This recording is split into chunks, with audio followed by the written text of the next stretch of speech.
最近啊，大半个印度啊被高温煎熬，老百姓这是苦不堪言啊。可是就在这个时候，他们的莫迪总理不仅在欧洲被众星捧月，还一口气签下了110亿美元的芯片大单，号称要称霸半导体啊。那今天呢，咱们就来唠唠印度这场冰火两重天的魔幻故事。连稳定电网都整不明白的印度，到底怎么开动光刻机？咱们先来看看印度国内现在是什么惨状啊？那咱们之前也说过了，4月底到5月这段时间，你看看这个世界地图，印度的气温图红的发紫，紫的发黑啊，这不是夸张啊，各位，大半个印度大陆直接被烤成了一块巨大的铁板烧，走在马路上，你撒把孜然，自己都能当烤肉串了。我们小时候也怕热，对吧？但是现在大家为啥不觉得夏天难熬了？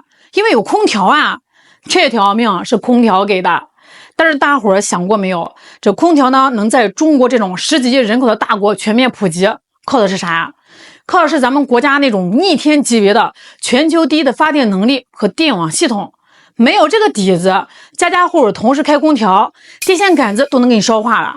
可是你再看印度，都这个样子了，网上还总有一帮印吹，说印度经济要腾飞啦，不能小看印度，印度要取代中国了。我真想劝劝这帮人啊，你别在这吹空调了，你买张机票去新德里，当面吹印度好不好？根据印度空调厂商自己出的报告，印度现在的空调普及率满打满算也就10%左右，10几亿人呀，只有一小撮富人和中产买得起空调。而且最搞笑是啥呢？就算你买得起空调，你也用不起啊，因为没电。印度的电网那叫一个随心所欲，有电的时候呢，电压上蹿下跳的，能把你家电器直接送走；没电的时候，连个破电风扇都得罢工。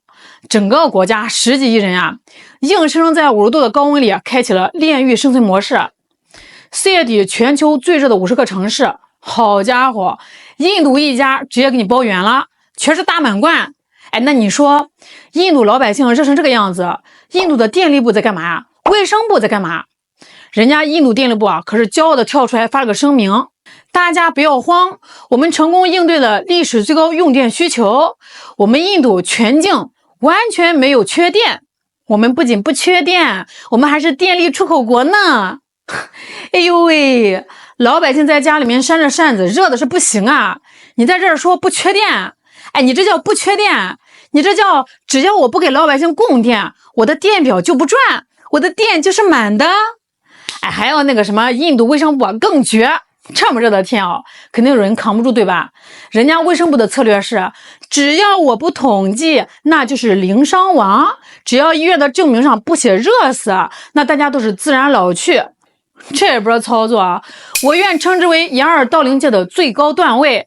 那就在前2天，印度自己呢爆了个大料，直接把我的3观都给震碎了。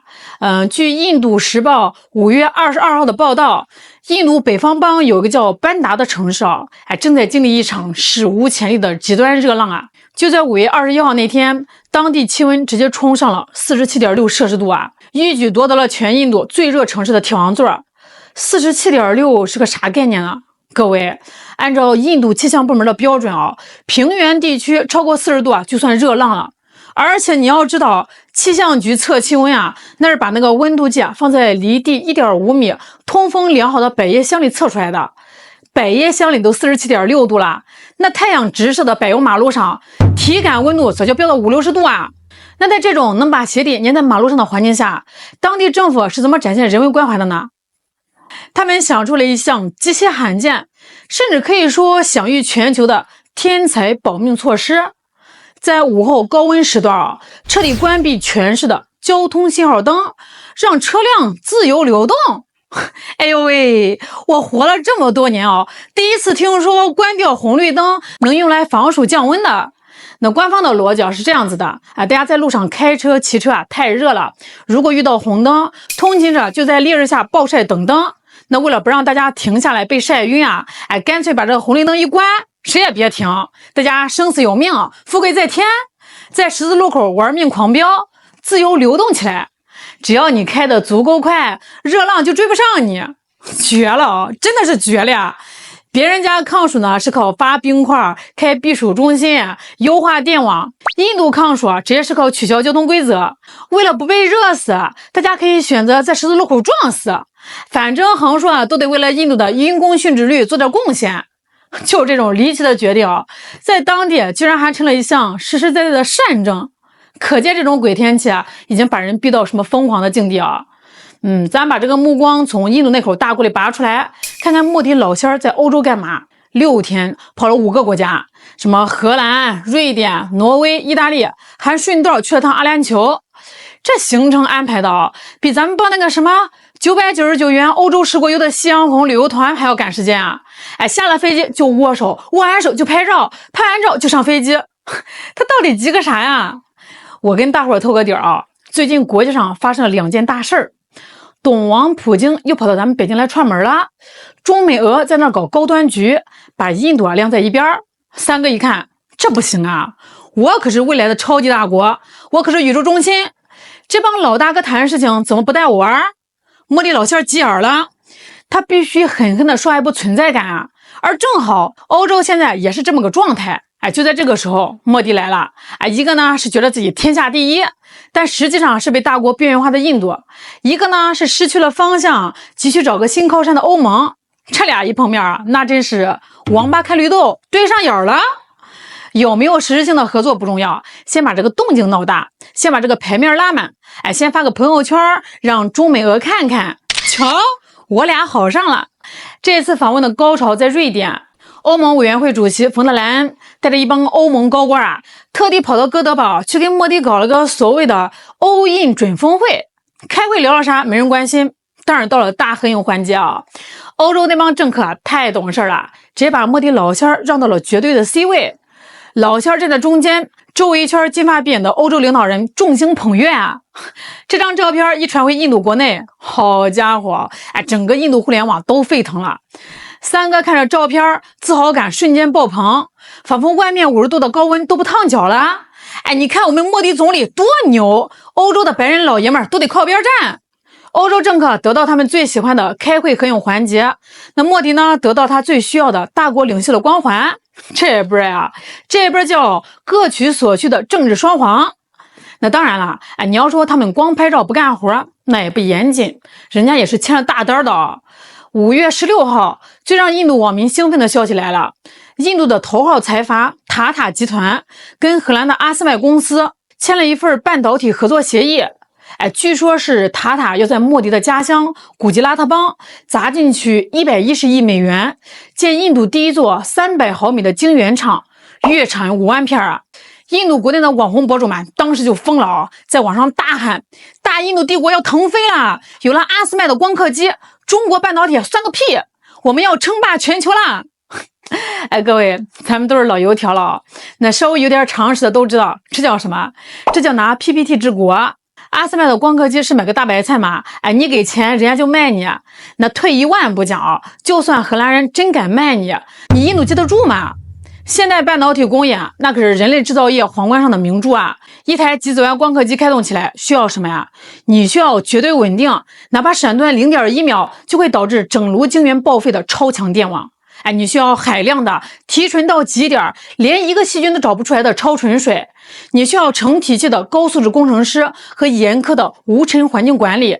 请问这些印度有吗？连荷兰的媒体《新路特丹商报》自己都看不下去了直接泼冷水说，在印度解决最基本的生产条件之前，阿斯麦开拓印度的计划就只能停留在纸面上。说白了这就是一份没有任何约束力的意向性协议。荷兰的意思是你要买我愿意卖，前提是你得把基建搞好。那印度的意思是你看荷兰人都愿意把最核心的技术给我，我果然是世界宠儿。那至于最后建不建得成，谁在乎呢？莫迪的金主塔塔集团拿到了政策补贴和股价大涨，莫迪的家乡古吉拉特邦拉到了政治政绩。这就叫用全球顶尖的科技新闻包装一个低劣的政商杀猪盘。如果说光刻机是画饼，那莫迪最后一站去意大利见梅洛尼搞的那个大工程简直就是个鬼故事了。2个人在罗马秀恩爱，莫迪大手一挥，重提了一个叫 IMEC 的超级计划。这是个啥玩意儿呢？这条路线计划是从印度出发，通过海运到阿联酋，然后修铁路穿过沙特、约旦，连接到以色列，最后从以色列横跨地中海进入欧洲。大伙儿听听这个路线啊，是不是觉得有点耳熟？没错，这本来呢是拜登提出来的。当时拜登呢为了对抗咱们中国的一带一路一拍大腿搞了这么个 PPT 工程，号称要投资2000亿美元。结果呢，饼画的太大，不仅美国自己掏不出这笔钱，连鬼都不信。但是莫迪信啊，他要在欧洲人面前展现印度的地缘雄心。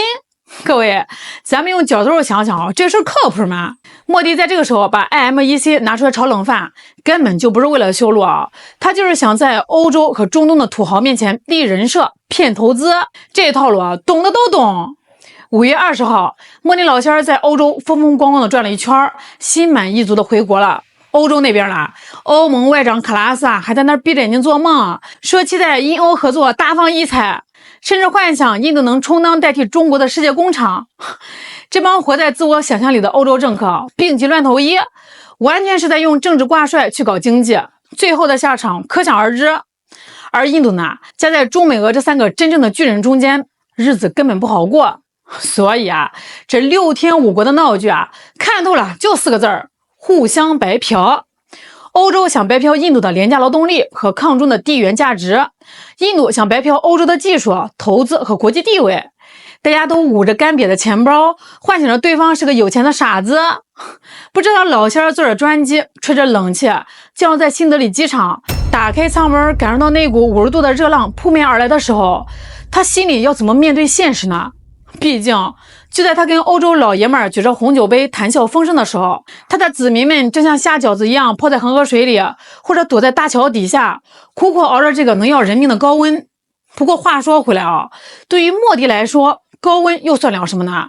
只要营学的剂量管够，高温的痛苦瞬间就能转化为心理上的高潮。都有这么强大的精神胜利法了，还要什么空调对不对？